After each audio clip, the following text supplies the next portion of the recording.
So, good day. Fire Crisis Management Plan. Risk Analysis. Fire incidents in the Philippines are the most common problem which can lead to crisis.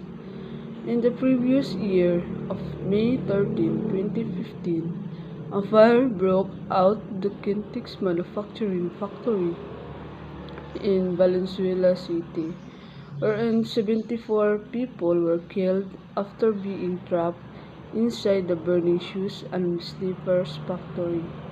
It is the third worst fire incident in the Philippines after the 1996 Ozone Disco Club fire that killed 162 and the 2001 Manor Hotel fire that led to the death of 75 people.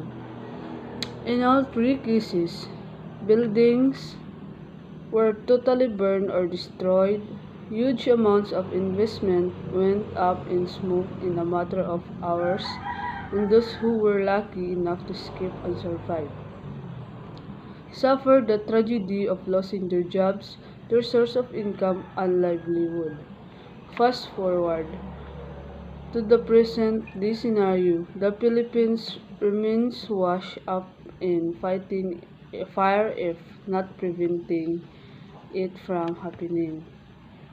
In these cases where the property loss and injuries were involved, it causes crisis in one's community. This suffered such the problem of property and others. So, the crisis management plan can solve or prevent those problems when the occurrence of fire incident happen in such way of planning with the help of fire crisis management, with the help of BFP or the Bureau of Fire Protection head, and all the connection that can be used through spreading knowledge through conducting orientation. Activation protocol. Fire extinguishers. All portable fire extinguishers must be checked monthly for obvious damage, broken seals, and to ensure that the gauge is in the operable range, or if not, equipped with a gauge for the proper weight. Emergency lights.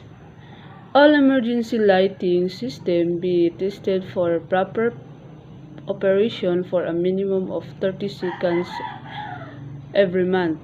So, fire drills. At least 5 drills must be conducted during the first 2 weeks of the school year.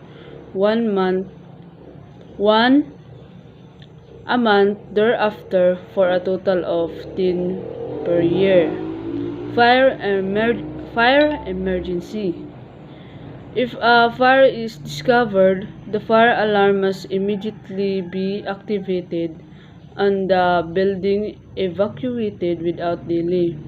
After evacuation has been initiated, personnel trained in fire extinguisher operation may attempt suppress the fire. So, must have fire exits and smoke detector in the company and schools or any establishments. Fire emergency preparedness planning. Emergency plan. The facility information describes key elements of the facility that is useful for new employees and response agencies such as local fire departments. Employees must know how to report an emergency. This may include the activation of false alarms or notifying the facility security center. Consideration must be given to methods of notifying local agencies such as the fire department. Alarms and signal to alert employees must be identified. This may include audio alarms, highly visible lights, and or a public address system. Management and employees must know what action to take when an emergency alarm is activated. All emergency phone numbers should be identified, listed in emergency preparedness plan, and posted. Emergency phone numbers should include any facility numbers, local agencies, and any emergency facility personnel. Consideration should also be given to recovery of operations. All responsibilities should be clearly defined for management and employees. Management must determine its strategy for responding to fire emergencies. A chain of command should be established to minimize any confusion. Personnel must be identified to coordinate the emergency response action. Detection and alarm systems should be identified and described. Testing, preventative maintenance procedure should be included. Diagrams should be developed for critical information. Evacuation routes, exit doors, fire extinguishers, and other critical elements should be visually displayed for all employees. Fire sprinkler system of stamp pipe system is used. All critical control can be performed at assembly areas. All assembly areas should be established at safe distances from fire hazards and clear of emergency vehicle traffic and activities. Search and rescue procedure must be established. Only trained and authorized personnel should attempt search and rescue. Procedures for shutting down equipment during emergency should establish. Equipment operation must know the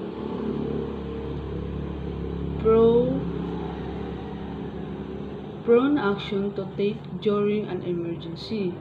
Recovery strategy should include means to restore the operation.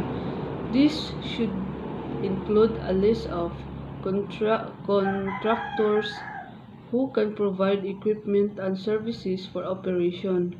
Additional consideration be given to temporary contractors who can provide manufacturing services.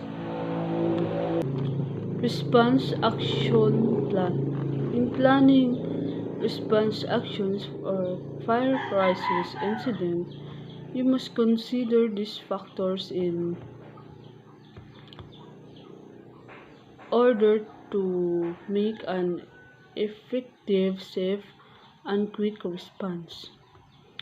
History of fire incident that causes big damages in one area to another. How fast the fire spread or the situation become critical. The flow of scenarios while the fire is spreading. What would be the outcomes if the fire incident not managed in a short of time?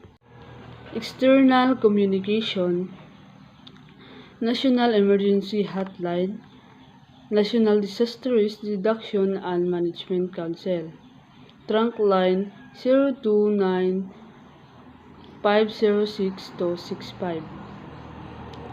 Facebook, www.facebook.com/ndrrmc, Twitter @ndrrmc, Opsin